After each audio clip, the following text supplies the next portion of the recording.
You won't believe the chaos that erupted the moment I stepped outside the restrictive walls of her HOA. Smash that subscribe button now to follow my wild journey, because what happened next will make your jaw drop.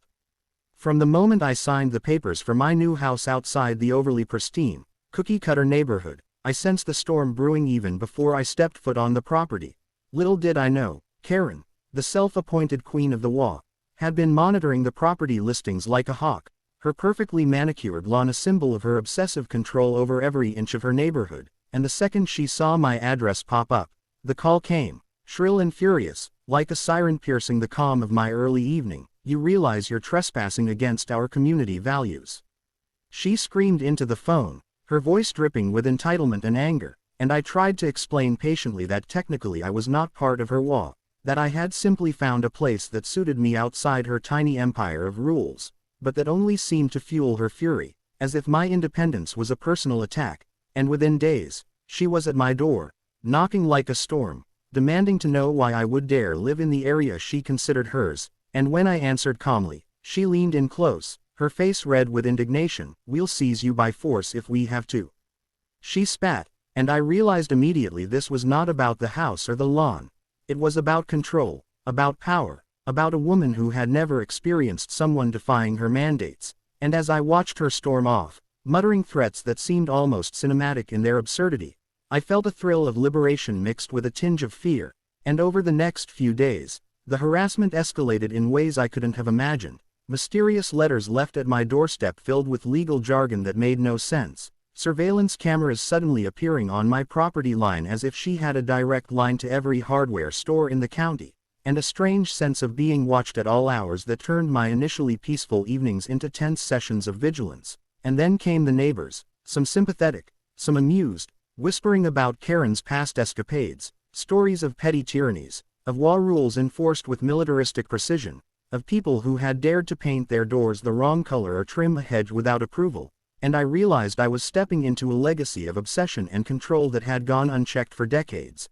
And yet, as intimidating as it was, there was a spark of defiance in me that refused to be bullied, that refused to allow one woman's fixation to dictate my life. So I began documenting everything, secretly recording phone calls, noting each unprovoked visit, and even finding subtle ways to provoke irony, like leaving a garden gnome on my lawn with a tiny sign saying, "Not in your HOA," which I knew would infuriate her further, and it did, because the next day she showed up with a binder full of bylaws, regulations, and, I swear, photographs of my gnome, waving them like a flag of war. And then came the twist I hadn't anticipated. Her daughter, who I had assumed was entirely under her mother's thumb, approached me one evening while Karen was away on a weekend HOA retreat, whispering that her mother's obsession was suffocating, that she secretly admired my courage to live freely, and even hinted that she could be a valuable ally, providing inside information on Karen's strategies and escalating antics. And with her subtle guidance, I discovered that Karen's legal threats were largely bluff,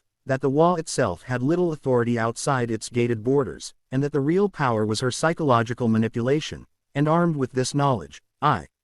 devised a series of small, strategic countermeasures, inviting the press to cover a neighborhood charity event at my house, planting flowers in ways that mirrored the absurdity of her color-coded regulations, and slowly, almost imperceptibly, turning her obsessive control into public spectacle, which made her increasingly erratic, culminating in a scene straight out of a dark comedy where she confronted me during a block party I had organized, pointing fingers, her face purple with rage, shouting her now infamous line, "We'll seize you by force if we have to," in front of a crowd of neighbors who were snapping photos, recording videos, and whispering behind their hands. And at that exact moment, a delivery truck accidentally blocked her car in, a literal twist of fate that left her stranded while I calmly offered her water and a chance to cool down, which she refused, storming off to plot her next move. And as the weeks unfolded, the drama spiraled into increasingly ridiculous antics. Flyers dropped on my lawn warning of HOA violations, neighborhood meetings where she attempted to rally support for my expulsion, even a bizarre midnight attempt to confront me in my backyard that ended with her tripping over a garden hose and landing in a flower bed. The event caught entirely on a neighbor's security camera and later becoming the talk of the town, all while I kept a careful record of everything, both for amusement and potential legal backup. And it wasn't long before her obsession became her undoing. As neighbors began siding with me, inspired by my calm defiance and creativity in turning harassment into humor.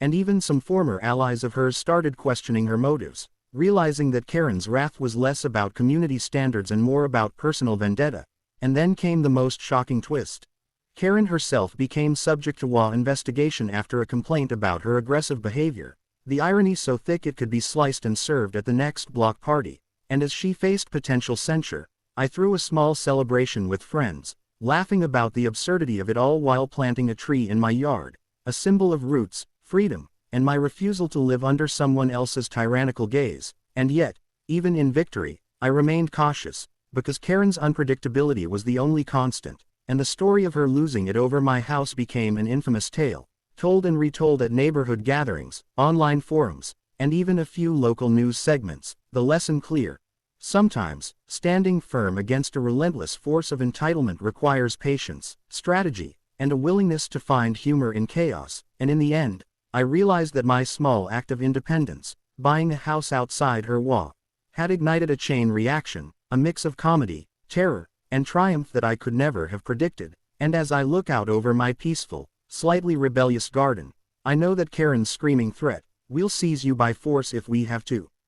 has become more than a moment of intimidation. It's a symbol of victory, proof that courage, wit, and a refusal to be bullied can outlast even the most determined forces of control, leaving me with the satisfaction of having claimed not just a house, but a sense of freedom that no HOA, no Karen, and no amount of fury could ever take away. And if you want to witness more of these wild confrontations, the twists, the chaos, and the ultimate triumphs over real-life tyrants, make sure you subscribe now, because this is just the beginning of stories where ordinary people take extraordinary stands, and my journey outside the HOA is proof that standing your ground can be both terrifying and exhilarating, full of unexpected allies, hilarious incidents, and lessons about human